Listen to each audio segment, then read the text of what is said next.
we're under consultation with the Department of Justice and other agencies. Nakikipag-ugnayan na ang National Bureau of Investigation o NBI sa Department of Justice patungkol sa pagpapadala ng subpoena sa asawa ni Senator Ronald Bato de la Rosa na si Nancy de la Rosa. Ayon kay NBI Director Melvin Matibag, ito ay bilang respeto na rin sa naging komento ni Senator Panfilo Ping Lacson sa NBI nitong weekend. Sa pahayag ni Senator Lacson, tinawag nitong unprofessional at trabahong tamad ang gagawing pagpapasabina ng NBI kay Mrs. de la Rosa upang dito alamin ang kinaroroonan ni Senator Bato. Aniya, bukod sa magdudulot umano ito ng harassment sa asawa ni Senator Bato, ay nagpapahiwatig din ito ng kawalan ng kakayanan ng NBI pagdating sa intelligence.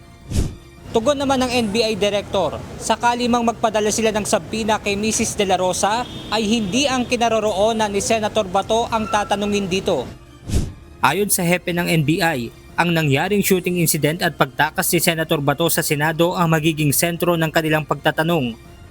So the reason for contemplating, the reason for considering it to be subpoena is not because to know the whereabouts of Senator Bato. It's about doon sa nangyari na sinasabi ni Senator Alan na mayroong conversation sila na gano'n. It's more on looking kung ano yung circumstances na nangyari talaga during the shootout because it's being investigated. Nilinaw naman ni Director Matibag na hindi nila itinuturing na akusado si Nancy de la Rosa kung magpadala man sila ng subpoena para sa kanya.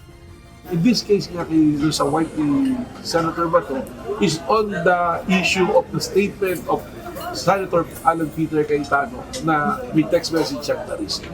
We have to validate the truthfulness of the statement of Senator Cayetano vis-a-vis dun sa sinasabing text message. We'll ask Mrs. Bato kung Mrs. De La Rosa kung talaga bang may text at nature ng text. Dagdag pa ng NBI chief, patuloy ang kanilang tracker team sa paghahanap kay Senator Ronald De La Rosa. Samantala, sinabi rin ni Director Matibag na ipinasabina na nila ang 4 na individual na may nalalaman sa ginawang pag-alis sa Senado ni Senator Bato noong May 14 ng madaling araw. Kabilang sa ipinatatawag ng NBI ay si suspended o SAA Chief Mau Aplasca, Pasay City Police Chief Police Colonel Joselito De Sesto, Deputy Chief of Staff ni Senator Robin Padilla na si Jean Robles at ang tiyuhin ni Senator Padilla na si Virgilio Carino. Alam nyo, the people should understand, ang subpoena, hindi kasi subpoena dahil automatic akusado ka. Kaya ka rin sinusubpoena, you can give reason to shed light on a matter. So, matatanong ka na gano'n. So, yun po yung subpoena. Pag nakareceive tayo ng subpoena sa inyo, huwag po kayong matakot na isipin nyo kaagad akusado kayo.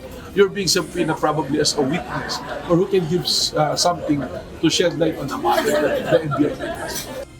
Sa isang pahayag, sinabi naman ni Senator Robin Hood Padilla na hindi siya nagtraidor sa Pilipinas sa kabila ng kinakaharap na reklamong obstruction of justice dahil sa umano'y pagtulong nito kay Senator Bato para makalabas sa Senado. Sa tanong ni Senator Padilla, alin ba niya ang may tuturing na traidor? Ang tumitindig para sa kalayaan at soberanya ng kanyang bayan o ang handa umanong ipaubaya sa kamay ng dayuhan ang paghusga at pagdikta sa mga Pilipino? Giit ni Senator Padilla na isang tungkulin at hindi pagtataksil ang pagtatanggol sa kalayaan ng Pilipinas kung kaya't hindi anya dapat isuko ang ating soberanya dahil marami umanong Pilipino ang lumalaban at nagsasakripisyo para sa ating bansa. Benedict Samson, UNTV News and Rescue. Diyos ang aming sandigan, serbisyo publiko ang aming pinahahalagahan.